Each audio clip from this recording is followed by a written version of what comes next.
Honorable Vice President Sara Zimmerman Duterte.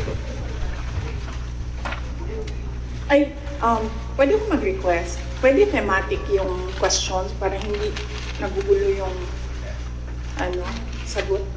So kung doon tayo sa example, nandun tayo sa House of Representatives na committee hearing, lahat ng tanong ubusin mo na. Yes po. And then, sige, thank you, Jay. Yes, oo, para mahirap kasi magpabalik-balik ng So we can isip. Can we start? Okay. Ay, actually wala. Oo. Sa inyo lang, question and answer lang tayo. First question, Marisol Abdurrahman, GMA News. Mic, please, mic. Yes, Hindi ko matakpan yung camera. Ngayon po yung last day of deliberation sa budget, although they're still hoping na magpapakita po kayo. If first come to worst na talagang mapako na po sa 733 million lang po ang ma-approve, what can the OVP do with that budget, ma'am? We will see. Sinabi ko naman na noon, yung rason kung bakit hindi na kami mag-participate sa budget deliberations ng Office of the Vice President dyan sa House of Representatives. Dahil nga sinabi ko na dalawang tao lang naman yung nagde-decide dyan, Congressman Zaldico and Congressman Martin Romualdez. At sinabi ko din, yung proof ko kung bakit sila lang dalawa. And may paper trail yung sinabi ko against them. So 700 million, we will see kung ano yung maiwan, and then we will work around that budget of the Office of the Vice President. Pero definitely, tutuloy pa rin yung trabaho, anuman ang budget ng Office of the Vice President. But then again, ma'am, hindi pa naman po yung final kasi di ba meron pang sa Senate. So, hahabulin niyo ba, ma'am, sa Senate? Kayo ba ay magpapakita na doon during the deliberation? Yes, meron. Nag-aantay kami ng schedule galing sa Senate for the plenary budget hearing ng Office of the Vice President. So, a-attend kami dun. Pero wala na kaming expectation na mahabol pa yan. Kasi nga, sinabi ko doon sa interview ko, pagdating sa bicameral, kung nasaan nandun na yung dalawa, the Senate and the House of Representatives, wala ding nasusunod doon except si Zaldico at si Martin Romualdez. At ang example ko niyan ay yung attached na list sa classrooms ng Department of Education, na kahit pa man tinanong ng mga senador, nandun pa rin siya sa final draft, and nandun pa rin siya sa General Appropriations Act. At ang isa pa doon na example ko sa inyo na sila liglig naman ang nasusunod doon, yung kaguluhan nila at sagutan nila sa AKAP. Wala yung AKAP, di ba? Nakita na lang nila yung AKAP sa bike camp. At sinasabi ni Zaldico, hindi, pumirma ang mga senador eh. So, yun yung example ko na, yun yung proof ko na dalawang tao lang nasusunod dyan. Si Zaldico at si Martin Romualdez. But despite that, ma'am, sure na yung inyong attendance po sa Senate deliberation? Yes. Kahit alam mong if first come to worst, talagang yun lang makukuha ang budget ng OVP. Opo, oo. Sigurado yung attendance namin. In fact, kahapon, na-discuss namin dyan sa chief staff na opisina kung ano yung date para ma-block namin yung date ng plenary ng Senate. But apparently, wala pa daw mga schedule, so nag-aantay kami. Alright. Last po, yung show cause order po na pinalabas po ng Committee ng Good Government sa ilang mga OVP officials po. Opo, nabanggit kanina noong nagmo-monitor ng hearing na meron ng show cause order yung ibang mga personnel ng Office of the Vice President. Submit lang namin sa aming legal dito sa OVP, meron naman kaming legal division, and then we will ask our lead lawyer to come up with a legal opinion. Next, there's a follow-up question from Bea regarding the OVP budget. Hi ma'am, good afternoon po. Bea Beniza from Bomba Radio po. May I ask po ma'am, given the budget nga po na 700 million, napatak po tayo sa mga ganong digits, sa paglilibot nyo din po kasi sa mga lalawigan, ano po yung mga urgent matters or urgent concerns na napapansin nyo na kailangan talaga ng mga sambayan ng Pilipino, and paano nyo po ito mafulfill given that budget po? Ang Office of the Vice President naman kasi, it's complementary yung mga projects namin sa iba't ibang departments ng gobyerno. Meron kaming tally dito sa Office of the Vice President kung gaano kadami yung mga nag-a-access ng projects at ano yung mga projects na ina-access nila. Ang number one talaga dyan is medical and burial. Makikita niyo yan sa lahat ng mga bill sa hospital, laging kulang yung pambayad ng mga relatives ng pasyente. Yan ang number one. And then number two is financial assistance, yung mga hingi nila na augmentation sa kanilang pang-araw-araw. Minsan panggastos, minsan pangbayad sa kuryente, minsan pangbayad sa upa ng bahay, minsan naman humihingi sila kasi nagkukulang na yung pangbayad para sa paaralan, eskwelahan ng mga bata. So iba-iba yung rason nila, pero the same yung request nila, financial assistance. And ang sunod niyan is yung request hindi lang ng mga taong bayan but ng mga local government units or even mga barangay officials. Kapag merong disaster, humihingi sila ng tulong para sa pagkain, food and non-food supplies ng mga biktima ng calamity. So yun yung top 3 na lagi naming ma-encounter na hinihingi sa Office of the Vice President. In fact, hindi lang yan sa OVP kasi nung mayor ako, halos the same yung requests ng mga tao. So for the final question ko po ma'am, punta naman po tayo sa Office of the Vice President po na personals po. So dun po sa budget na po na yun, paano po kaya, hindi po ba mabibitin yung mga personals niyo po pagdating po sa kanilang mga sahod or mga income po nila? Hindi naman po ba sila mabibitin given that budget po, or may mga benefits pa po ba rin silang matatanggap with that budget? Yun po. Yes, oo. Kasi ang unang-unang ginagawa ng budget is pinupondohan niya yung obligations ng gobyerno. Kapag permanent employee ka, obligation ng gobyerno lahat ng bayad sa iyo, hindi lang yung sahod at iba, kasali na yung iba pang benefits. So yan, hindi yan siya pwede tanggalin ng paggawa ng GAA, ng General Appropriations Act. So on that point, kung mawawalan ba sila ng sweldo at benepisyo, hindi. Kasi obligation yan ng government sa employees ng government. It's not the same for those na contracts or hindi sila employees ng government. Hindi guaranteed yung budget para sa kanila. Thank you very much po ma'am. Okay. Next question. Bones Magsumbol, Raptor.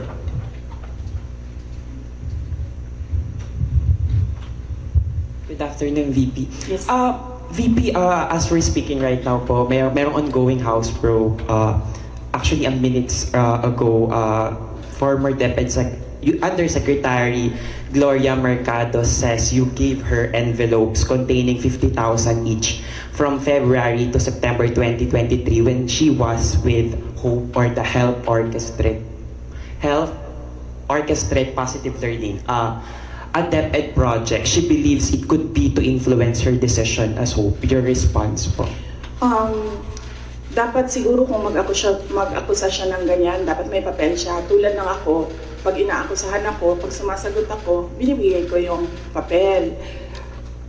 Gloria Mercado is a disgruntled former employee of the Department of Education. She was let go because of loss of trust and confidence sa Office of the Secretary. Una niyang ginawa, well, hindi ko alam kung anong nauna, pero naka-strike 2 siya sa akin. Ang una niyang ginawa, nag-solicit siya ng 16 million pesos sa isang kumpanya on paper using my name without any authorization from the Department of Education.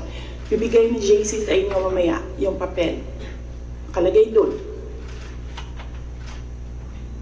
Pangalawa, noong nag-school visit ako sa Cebu, merong lumapit sa akin na teacher. Sabi niya sa akin, Inday Sara, masakit sa loob namin na mga teachers kami na nasa field.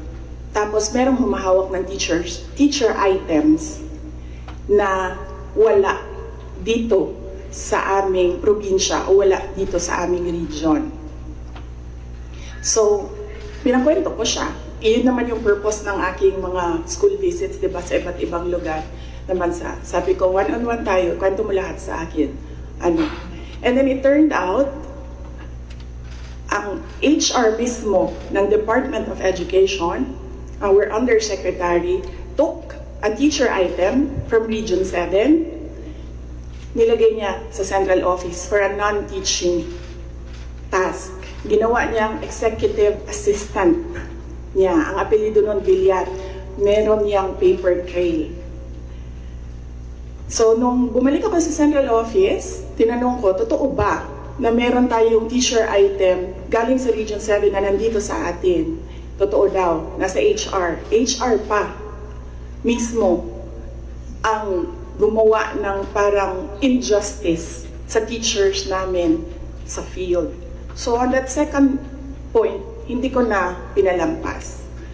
Sinabihan na siya na there is loss of trust and confidence. And you should go.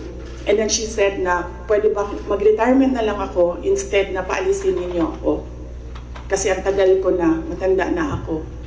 And then sinabihan siya, okay, sige. You go. So she's a disgruntled former DepEd employee. At yan yung dalawa na rason kung bakit siya pinaalis. May papel yung 16 million na solicitation niya. May papel yung teaching position sa Region 7 na kinuha niya. In my experience sa kanya, ayoko, factual lang ako ayoko atakihin yung pagkatao niya.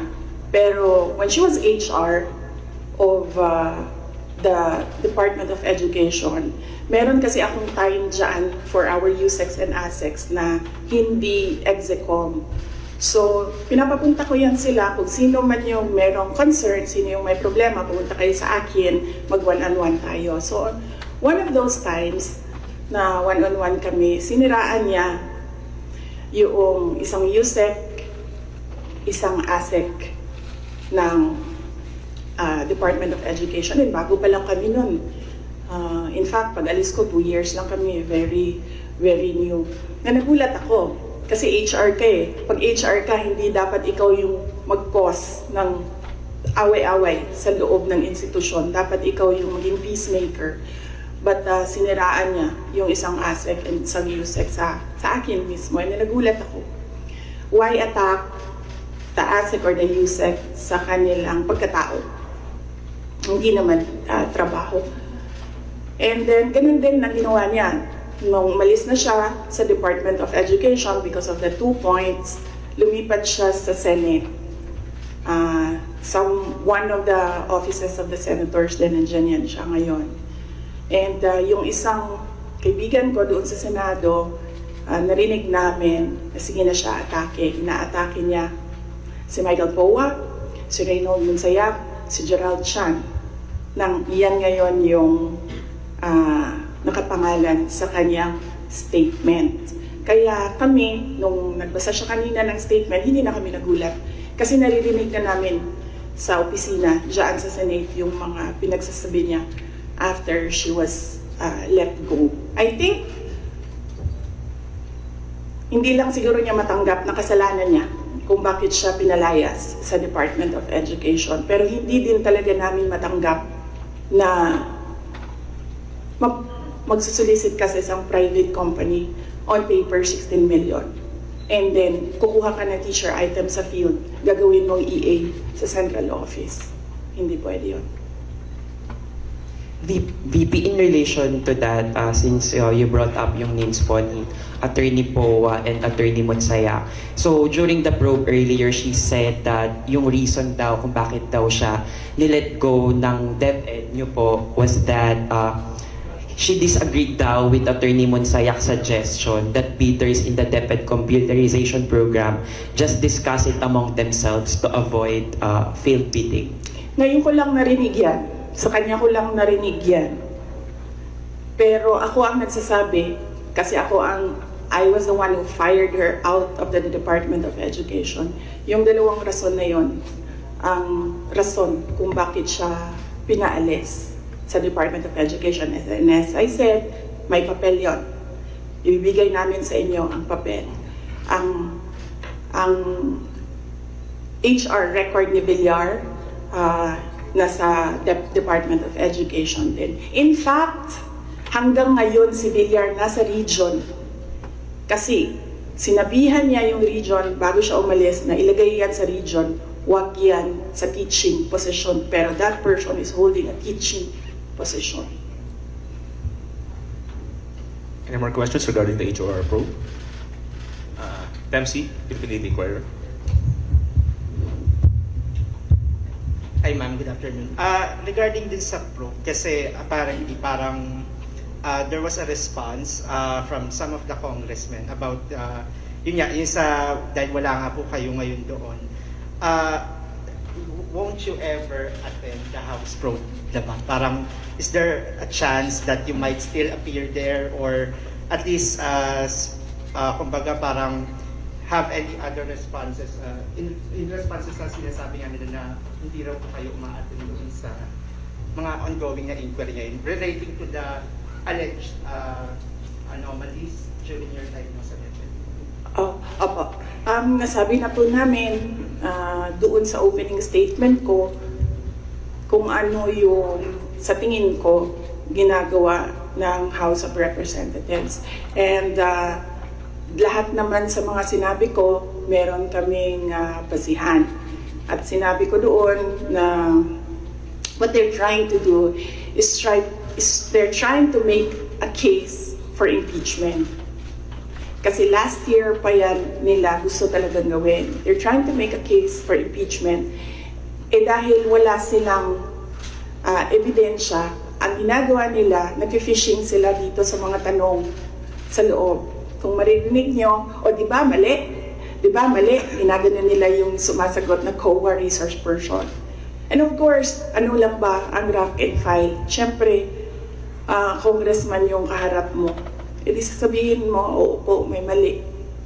When in fact, ilang beses na kami sumagot, we are fully cooperating with the audit process and we are answering and filing our comments in all the cases before the Supreme Court. In fact, kung mag-file ba sila ng kaso pa, sasagutin namin yan sa korte, pero hindi doon. Kasi kung gusto nila mag-impeach, huwag nila kunin sa akin sa mga bias na tanong nila sa akin ang gagawin nilang impeachment. Kanina, sa tanong mo kung a-attend pa ba ako, we take it one hearing at a time. So, when we receive an invitation, we study. Una-una, pinapadala siya sa legal, pinag-aaralan namin, dinidiscuss namin dito sa opisina with the personnel. And then, tinatanong namin yung mga personnel. Like in the case of this invitation, nakapangalan na sila doon and hindi na pwede ang authorized representatives. So we sit down with them and we ask them, ano ba ang gusto mong gawin? So depende sa sagot, yun ang sinusuportahan namin. Ako as head of the agency, sinusuportahan ko kung ano yung gusto. Right now, walang gustong pumunta doon sa kanila. Kasi ang concern ng lahat is yung pamilya nila. Sa kanila daw sarili, walang problema because they are government employees. So, makakasagot sila. Ang hindi daw nila makontrol is yung paninira sa pamilya nila. At yun ang concern ng lahat ng employees ng dito ng Office of the Vice President. And sabi din ng legal namin, there are valid legal points or legal questions sa nangyayari na hearing, which is the contempt of the letter to Congressman Joel Chua kaninang umaga. Unang-una doon, yung privileged speech mismo ni Congressman Valeriano nagsabi ng unverified claims. So paano ka maggagawa ng hearing based on unverified claims? Hanapin mo muna yung mali, tapos ka mag-hearing. Hindi yung doon mo hahanapin yung mali sa hearing. Pangalawa, ito yung punto ko nung last ako pumunta sa kanila. Nakalagay sa batas, nakalagay sa constitution natin. Inquiry in aid of legislation. Hindi siya gumamit ng investigation. Sabi niya doon, persons, the right of persons shall be respected. Hindi siya nagsabi ng witnesses. Pero pagdating mo sa rules sa loob ng House of Representatives, rules nila in aid of legislation, ginagamit na nila interchangeably. Inquiry and investigation, persons and witnesses. Mag-decide muna sila, ano ba sila doon, korte o hindi? Hindi naman sila korte. Paano ko nasabi na gumagalaw sila na parang korte? Nilagay nila doon. The rules of court are supplementary to these rules. So, ibig sabihin, gumagamit na sila ng rules of court. Ang ginagawa nila doon na is an investigation that is akin to the judicial process na ginagawa ng NBI, na ginagawa ng DOJ, na ginagawa ng mga piskal. At ang isa pang punto namin doon sa sulat ay ano yung pangatlo? Kalimutan ko na. Pahingin tubig, sir.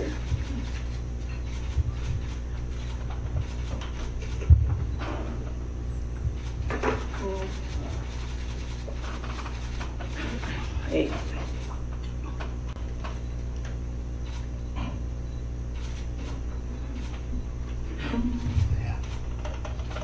Napagod ako sa kakasulat nito kagabi.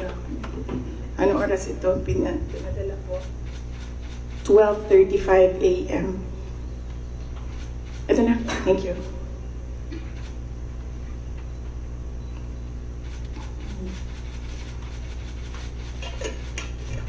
Yeah. Ito yung isang punto ko dyan. Nakalagay doon sa Constitution. The rights of persons appearing therein or affected thereby shall be respected. Nakalagay doon. So, ibig sabihin, dahil in aid of legislation lang ito at hindi naman ito prosecution or investigation, ibig sabihin pwede humindi ang tao, di ba? Kasi, ayoko sumali sa pag-craft ng legislation nyo, bakit nyo ako pipilitin? Di maghanap kayo ng ibang resource person. Ang dami namang previous vice presidents dyan. Napakalapit ni former President Gloria Arroyo sa kanila. Yun na tawagin nila, gawin nilang resource person kung meron talaga silang batas na ginagawa about sa Office of the Vice President. And then ang huli noon is sub judice. Ang daming questions nila na kaparte ng 3 cases na final sa Supreme Court na dapat hindi pinag-uusapan sa labas ng korte. At yung huli, sinabi namin paulit-ulit, nandun kami sa loob ng Commission on Audit. Nag-participate kami sa audit process. Kahit na yung audit na yan, dumating lang yan pagkatapos nila na mag-usap ng Makabayan Block at ni Speaker Romualdez na atakihin ang confidential funds. Sumasagot pa rin kami kahit alam namin kung ano ang motibo sa audit. So, yes. Anong tanong mo, sir? Kalimutan ko. Yun lang po. Yes, sir. Next. Then, out of security concern na naman ng ibang OVP officials and employees kung bakit na rin hindi you prefer not to go to the inquiry sa House. Security, physical security nila personal. Wala naman kaming problema sa security. Wala akong narinig na gano'n, na comment galing sa kanila. Lahat nagko-comment na maawa sila sa mga anak nila. Next question, Red Mendoza, Manila Times. Good afternoon po, ma'am. Red Mendoza po from the Manila Times. Ma'am, si Congressman Jill Bongalon of the Ako Bicol Party List said na kung hindi naman daw po kayo interested sa trabahong ito, mag-resign na lang daw po kayo. Sabi din po ni Kong David Suarez, Deputy Speaker David Suarez, na most of the congressmen felt na the Vice President, kayo daw po, with all due respect, ma'am, sabi po, mag-resign na lang daw po kayo kasi parang hindi kayo interested sa trabaho, ma'am. Ano po ang inyong masasabi dito sa sinabi ng quote-unquote young guns of the Congress? Oo. Actually, kung mapapansin nyo, hindi ako nakikipag-usap sa kanila. Nakikipag-usap lang ako kay Zaldico at kay Martin Romualdez. Pero pagbibigyan kita, Red? Yes po. Yes, pagbibigyan kita. Gusto nila mag-impeachment, diba? So apparently, pakiramdam ko at sa tingin ko sa mga nangyayari, wala silang kaso for impeachment. Kaya sila nandyan. Kaya sila sige hanap ng kung anong gagamitin nila. Ngayon, ang track ni Franz Castro, ni Trillanes, is impeachment. Gumawa sila ng isa pang track na resignation. Parang papalabas nila, impeach ka namin for wrongdoing, whatever. And then, itong isang grupo na ito, umalis ka dyan. Kasi kapag hindi ka umalis, kapit-tuko ka. Pero, hindi naman kasi ako sasagot sa young guns. Dahil, kailangan ko sumagot sa 32 million na bumoto sa akin. Hindi sa isa or dalawa na tao. Kaya, hindi ako aalis dito. Dahil nilagay ako ng mga tao dito, believing that I will work for the country. And that is what we did. We worked. Follow up lang po, ma'am. Kasi pakiramdam daw po nila, ma'am, meron daw po mga section ng 32 million ang nawalan na po ng tiwala sa inyo. And specifically po, from the Marcos loyalists who voted you po with the tandem of your ex-friend, President Bongbong Marcos. Ano pong inyong pakiramdam po, ma'am, na parang yung iba po sinasabi ay quote-unquote nabudol dahil sa inyong tandem, ma'am? Hindi ko masasagutin yan. That needs a sit down. Next. Next question, Ms. Giselle. Alright, GMA News Online. Good afternoon, ma'am. Regarding your Calagos trip po, ma'am, can you give any clarification regarding this? Kasi may mga nagsasabi daw po na during or before nung House plenary deliberations, nag-beach trip daw po kayo. Doon ako sa Calaguas. Isasagot ko nga sana yun doon sa isang question, no? I visited island barangays, and kung tatanungin niyo ako ano yung problema, unang-una, ganun pa rin, access to medical care. Dahil island barangays sila, usually pag nagkakasakit daw yung mga tao doon, hindi na nagpapagamot. Doon na lang din sila namamatay. Then pangalawa, internet access. Kuryente, wala silang kuryente doon, generator ang gamit nila. Pag walang capacity para gumasto sa gasolina, wala talagang kuryente doon sa gabi. At pangatlo, yung malinis na potable water. Kasi kumukuha lang sila doon sa tinignan namin. Kumukuha lang sila doon sa parang tubod gani. Spring. Spring. So, yes.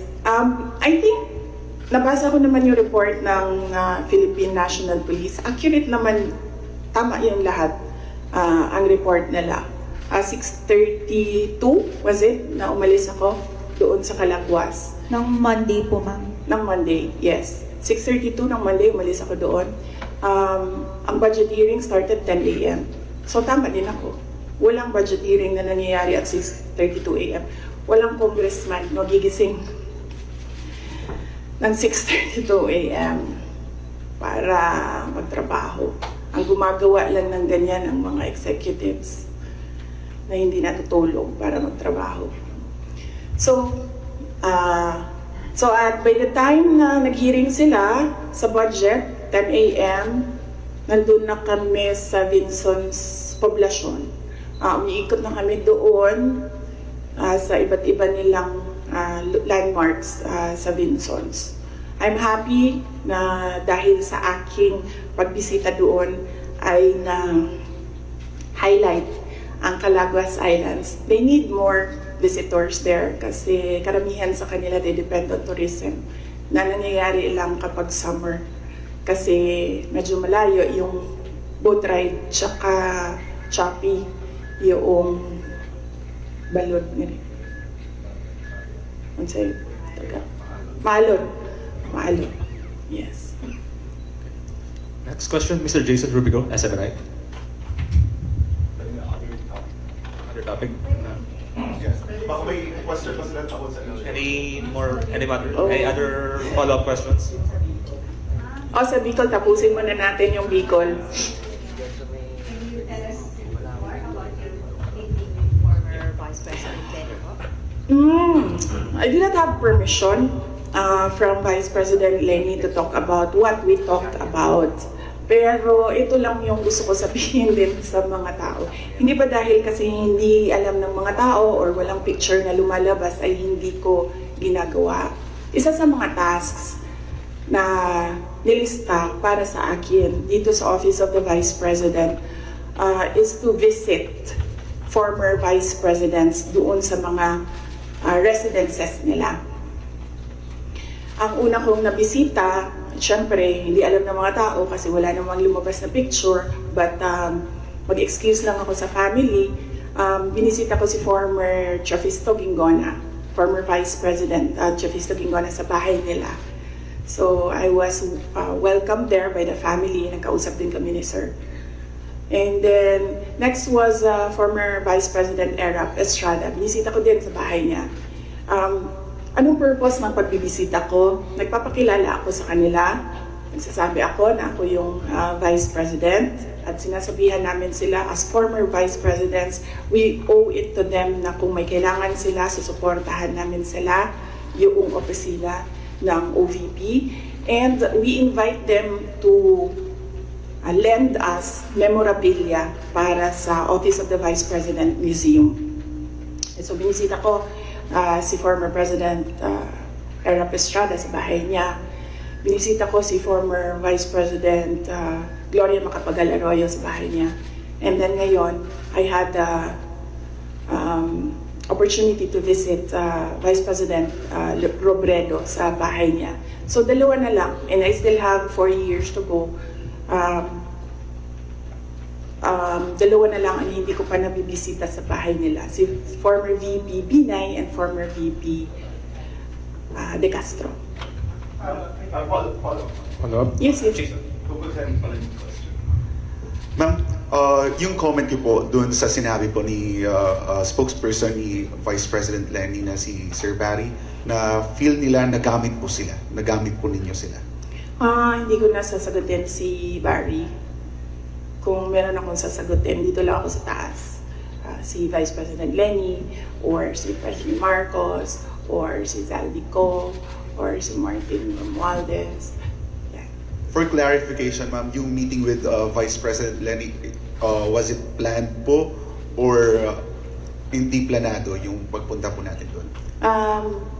Hindi ko na sasagutin yung details kasi I understand hindi din nagsasabi ng detalye si VP Len. Pero i-confirm ko na nandun ako sa bahay niya. Follow-up. WC. Can you confirm that, the camp of former Vice President Lenny said that it was more on personal, nothing political naman siya. Can you confirm na it was more on personal conversation lang yung nangyayari and nothing political? Siguro as she's more senior than me kasi nauna siya maging Vice President sa akin. Kung meron mang dapat magsalita, siguro dapat si Vice President Lenny yun kasi bahay niya yun and siya yung binisita. So, napaka-assuming ko naman kung ako yung magkukwento, ako na nga yung bisita, ako pa yung madaldal.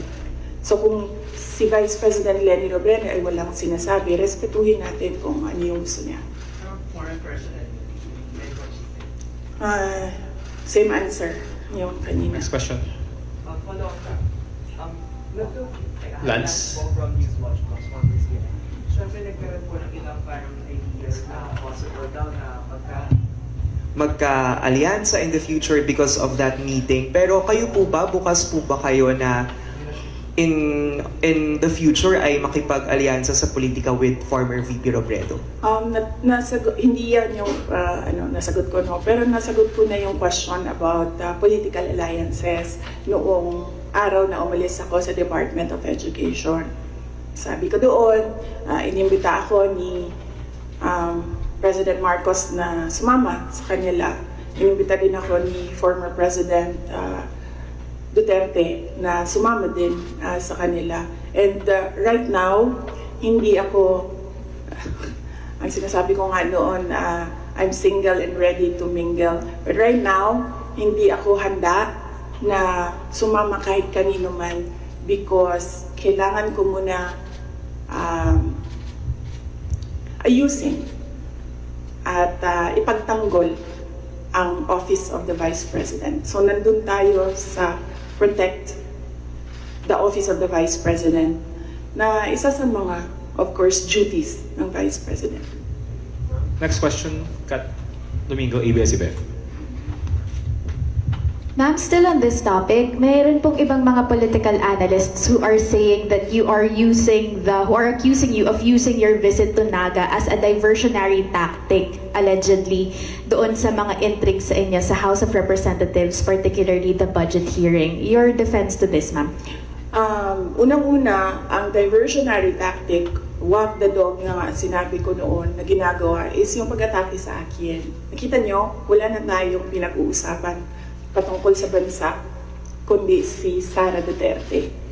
At hindi na natin napapag-usapan ang kahirapan, ang kagutuman, ang kawalan ng internet, walang internet connectivity sa iba't ibang lugar, kuryente na mahal, kuryente na hindi reliable ang supply. Ang daming problema ng bansang ito. Pero hindi na pag-usapan dahil pinapag-usapan natin si Inday Sara Duterte.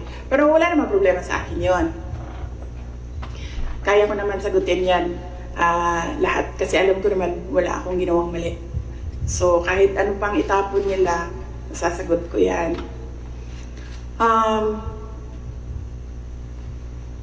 So hindi ko na sila actually maintindihan. Pumupunta ako doon sa kanila, nagagalit sila. Pag pumupunta ako sa ibang lugar para kausapin ng mga tao, nagagalit sila. Yan yung sinabi ko kagabi doon sa bahay namin. Hindi ko na maintindihan sila. Galit sila sa lahat ng ginagawa ko. Kausapin ko yung multisectoral groups, nagagalit sila, diversionary tactic. Hindi ko naman inimbento yung fiesta ng Peña Francia doon. Talaga namang totoong merong centennial coronation mass ng Our Lady of Peña Francia. At inimbita ako doon. Sinabi ng kaibigan ko, gusto niyo bang, because this is a milestone, it is historical, gusto mo bang sumali sa misa para alam mo kung anong ginagawa ng mga locals at paano ano yung klase yung devotion ng mga tao sa ina. So sabi ko, oo. And then, syempre, may kaibigan naman ako sa Naga. May mga kaibigan ako sa Naga. So binisita ko sila. Kasama nung aking pagpunta doon. And syempre, nandoon na kami. Malapit na ang daet. Sabi ko sa mga kaibigan ko sa daet, magkita tayo. And then pagdating ko ng Kinsons, pumunta si Mayor sa akin, sabi niya, meron kaming Takbuan Festival na nangyayari ngayong week na ito, doon sa kanila, Takbuan Festival. Apparently, ito yung festival ng birthday ni Wenceslao Vinsons. So, masaya ako na nagkadugtong-dugtong yung mga schedule na kung saan meron akong mga natutunan at meron akong mga nakausap ng mga tao. Ang hindi ko lang nagawa doon, hinabol ko, inattempt ko habulin yung OVP Satellite Office sa Legazpi. Kasi meron kaming mga concerns na gusto ko kausapin sila doon. Pero pagdating ko kasi sa Legazpi, 5:30, nagsarado na yung opisina. Ayoko rin naman mag-antay yung mga tao. So, hindi ko naabutan yon. Yun ang hindi ko nagawa sa itinerary ko doon sa Bicol Region. So, hindi ko na alam. Galit sila kung makipag-usap ako sa tao. Galit sila pag pumunta ako doon sa kanila. Hindi ko na rin alam. Kailangan ko ba magpaalam? Kakain na ako? Aalis na ako? Hindi ko na sila maintindihan. So, kailangan ko rin siguro magpaalam sa kanila kasi pupunta akong Cordillera sa susunod na mga araw para lang malaman na nila. Pupunta po ako sa Cordillera kasi merong isang senior citizen na babae doon na naghahanap sa akin. Gusto daw niya ako kausapin. So, magpapaalam po sa inyong lahat. Follow other topic? Follow ko because red. Ma'am, confirm lang po ma'am kasi may isang online news website, Politico. Paki-confirm lang po to if it's true or not. Si Rex Anthony Villegas daw po yung sinasabi po ba ninyong kaibigan?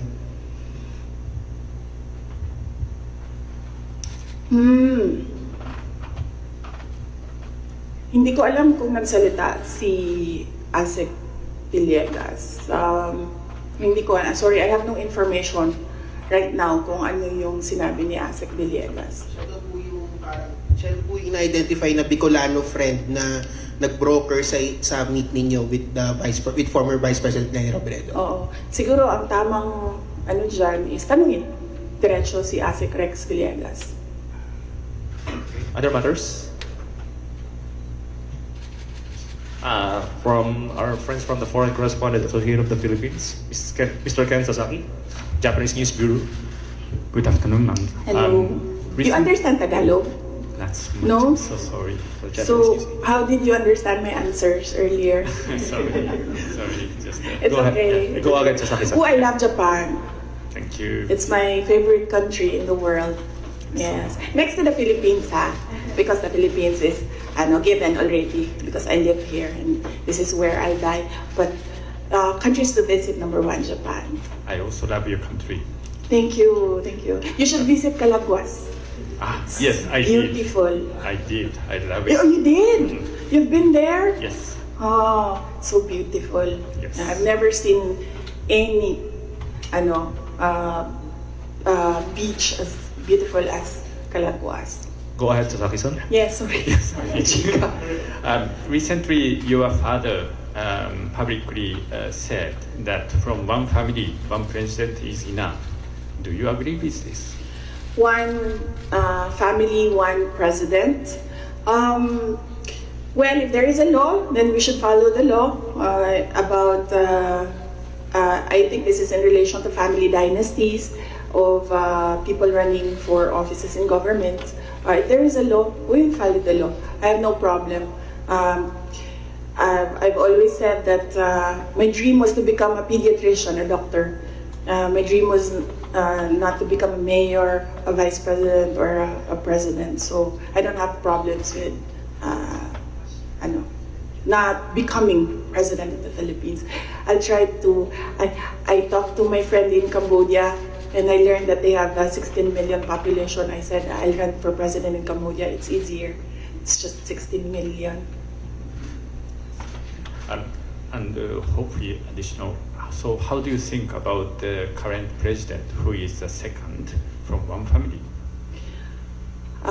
Well, there is no law prohibiting family members of former presidents running for president. So when he ran, he was well within his right to run for president. Thank you. Next question. Sorry. Sorry, we know we have asked this to you a lot of times and we will be asking you this again. Kasi kagabi lang may sinabi rin si former Senator Trillanes ng articles of impeachment. Sino ba sa tingin mo ang talagang nasa likod nitong ugong-ugong? Kasi kami, we always ask the Congress. Ang lagi nilang sinasabi kung meron mga impeachment, naririnig nila, sa iyo daw po.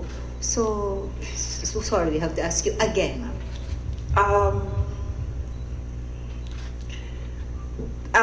Kinote ko naman na si Representative Castro, di ba? Sa kanya nagsimula yan. I-quote ko ulit para meron akong mga notes ng codes dito eh.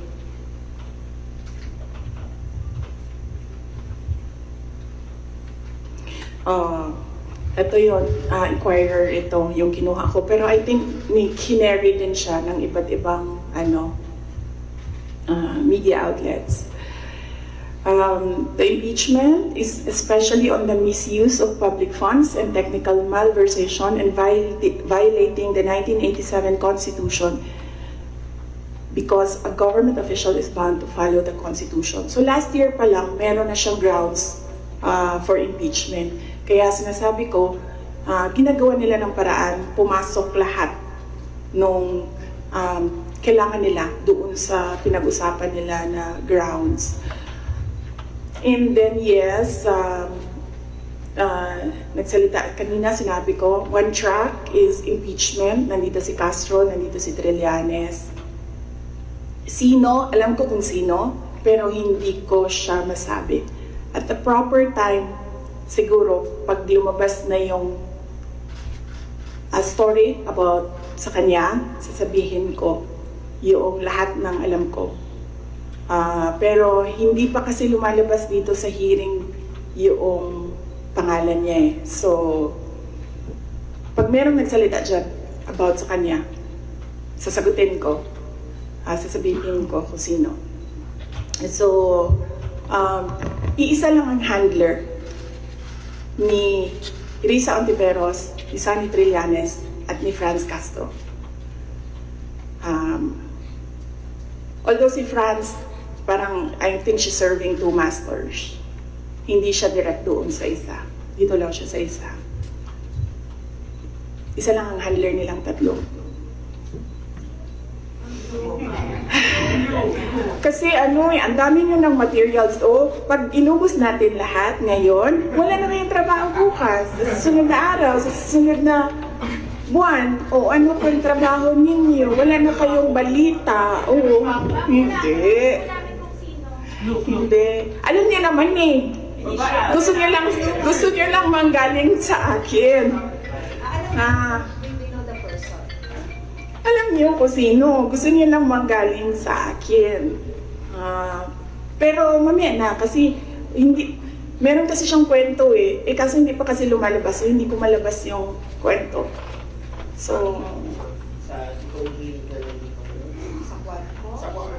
Sa third hearing po ba, sa good government po ba lalabas? sa good government. About sa akin, wala naman ako doon sa Quadcom eh. I think sinubukan natin ni Trillanes yung sabi niya mas masahol pa ako kay PRT. Kasi hindi niya ata ma-prove. So, tinigilan niya ako doon sa EJK. So may na-expect kayo, ma'am, na information against sa'yo doon sa good government na hearing? Ano daw? Sorry. So meron kayong, yung hinihintay nyo na kwento, may na-expect kayo doon na kwento sa good government na hearing about sa'yo, ma'am? Hindi about sa akin, about sa kanya. Okay. I mean, yes, about sa akin. Pero, Coming from him? related sa kanya. May video pa yun eh. Any follow-up, Kat? Tapos sabi nila ako daw yung hindi mapagkatiwalaan. Hindi nga lumalabas yung video. Wala nga nakakaalam ng video eh. Ako lang. Video, ma'am. Ma'am, anong video, ma'am? Basta. Ma'am, anong video po yun, ma'am? Ay, pag sinabi ko yung gender, alam niyo na kagad kung sino eh. Anong video? Alam niya naman, di ba? Gusto niyo lang talaga manggaling sa Ma'am, no, akin. hindi po. JC, alam mo. Oh. Ha. Antayin natin. Mahaba kasi yung kwento sa kanya. Tapos pag kinento ko yung parte lang ng question na yan, sayang naman yung ibang chismis. Hindi chismis yan kasi ako yung ano eh, ako yung may alam. Hindi, iba pa. Iba pa. Yeah. Hindi ito yung pulburon. Hindi din. Oo. Pang-politician?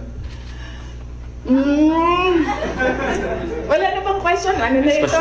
Fishing na ito. Fishing. Ma'am, yung topic na lang ng video about saan lang. Next question na. Maraming salamat. Next question, Jason. So, sa tingin mo ba, VP, instead yung sinasabi nilang, sorry, JC, sorry, Your Honor, dapat hindi ko ma-recognize. So, ang sinasabi mo, VP, imbes yung sinasabi nilang you're making diversionary tactics, ikaw yung nagiging diversionary Ako yun. tactics nila. Ako yun. Kasi, tingnan nyo, Sa totoong problema. ako mayor ako ng 3 terms. Noong simula ng term, pinag-uusapan na kaagad namin ng council yan. Ano ba ang landmark legislation ninyo for this 3 years? Nakikita niyo ba na meron silang landmark legislation? Wala. Inuubos nila yung oras ng mga tao. Kita niyo yung mga tao sa DepEd, wala na nagawang trabaho yun. Sa kakaupo nila doon, inuubos nila yung pera ng taong bayan diyan sa mga hearings nila going after me. And wala silang pake kasi ang gagawin lang nila is magbigay ng pera kung saan-saan. Kasi wala naman kasing projects na masasabi natin. Ang sa amin yan, pag umuupo ako, ewan ko lang sa iba, ako, nung mayor ako, pinag-uusapan kaagad, ano ang big ticket project ng 3 taon na ito? Ano ang landmark legislation ng taon ito? Kasi yan yung gagamitin namin para ma-re-elect kami. Diba? Yan yung sasabihin namin, kita nyo, may landmark legislation tayo. So, dapat kasi pag upo mo, ganyan yan, diba? Sasabihin mo sa mga tao, in 6 years, pinakamayaman na ang Pilipinas, in 6 years, ganito, may security, dami kang. And then lahat ng trabaho mo, papunta siya doon para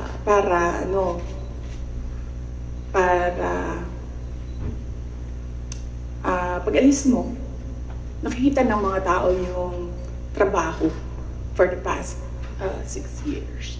So, Follow up. Other matters.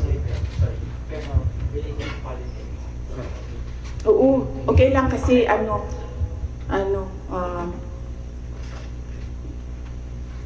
inano niyo yung traffic para pumunta dito. So, kunin niyo na lahat. Thank you, ma'am. Kunin niyo na lahat ng mga kailangan ninyo. Ma'am. Wag lang about siya. Okay. Okay. Pangalanan natin siya.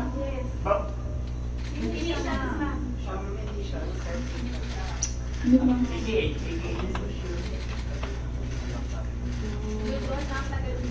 Wala pa akong... Actually, wala akong code name para sa kanya eh. Sinasabi ko diretso yung pangalan niya pag ginalibak na ko siya.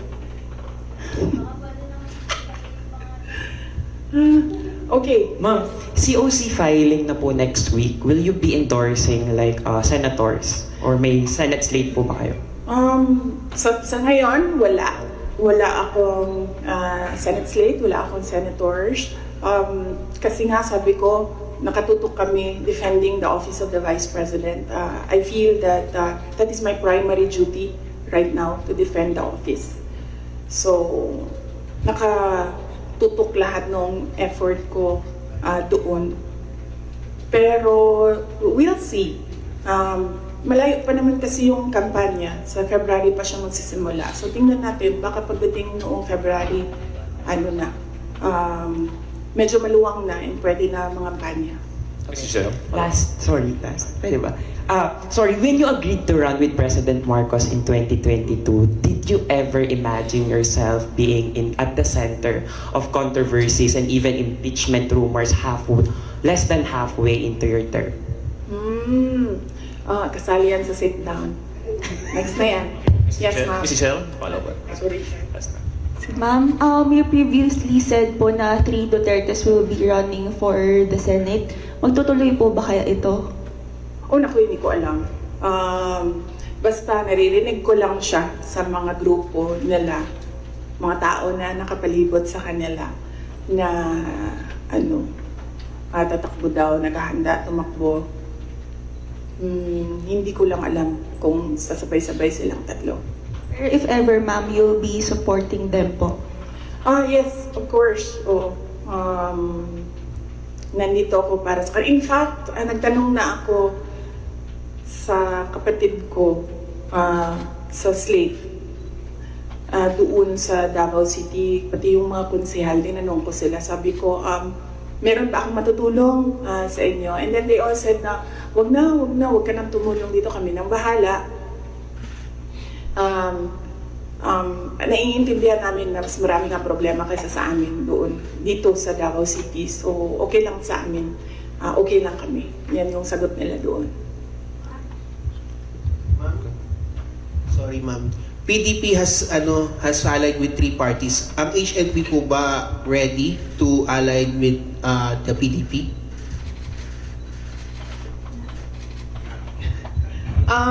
Wala pa kaming discussion na mag-alliance with PDP.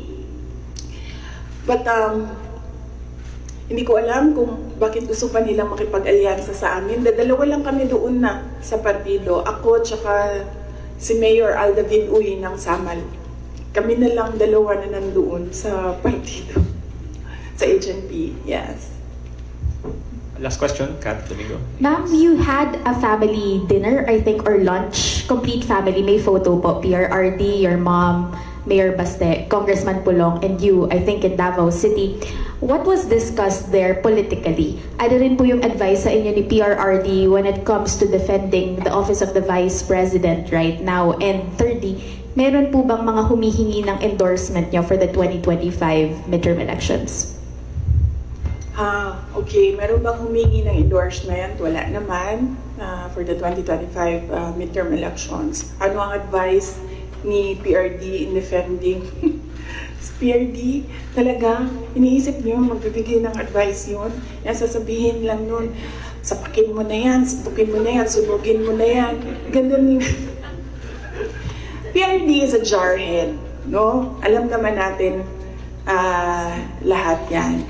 So, kung pupunta kay PRD, ang ma-expect mo doon ay galit, sigaw, at volcano eruption, ganyan. Ganyan.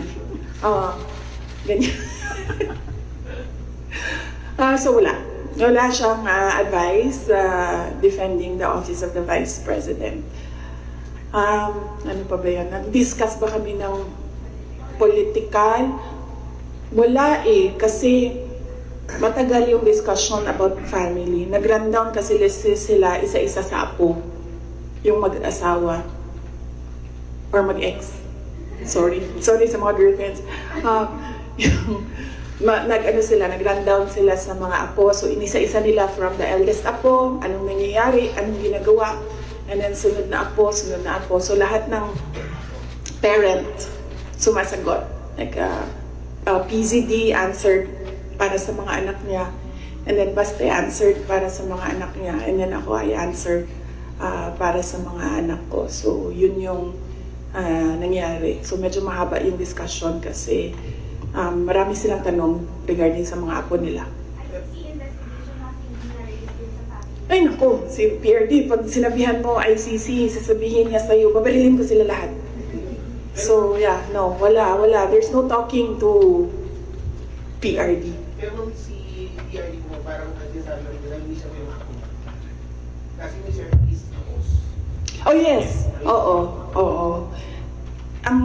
Ang lagi lang kasi nasa kanya is yung mga anak ni Baste, ni Mayor Baste. Yung mga anak namin ni PZD, wala kasi sa Davao, so hindi nakikita. Nakikita lang niya pag break at saka yung mga ganyan pag merong occasions like Christmas, birthdays. So, still parang nasa puso pa rin yung mga apo niya. I think mas nasa puso niya yung mga apo niya kaysa sa mga anak niya.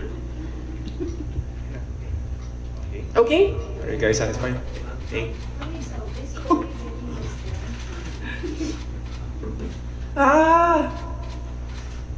Wala naman kasi talaga akong ginawang mali. Pero kung sa tingin nila meron man, dalhin nila kung saan, dalhin nila sa impeachment, dalhin nila sa korte, sasagutin namin.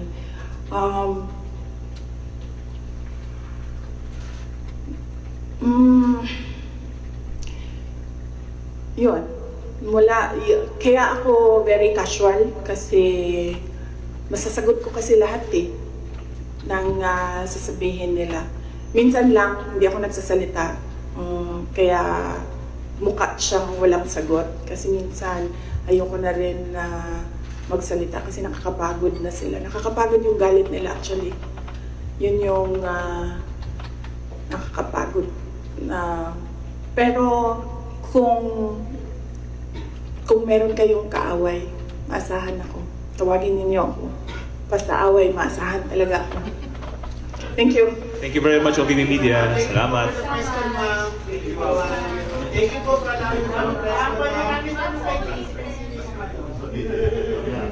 Thank you for watching, and before you go, please do not forget to subscribe to my YouTube channel, Usang Batyut, click the like button and share. Shukran.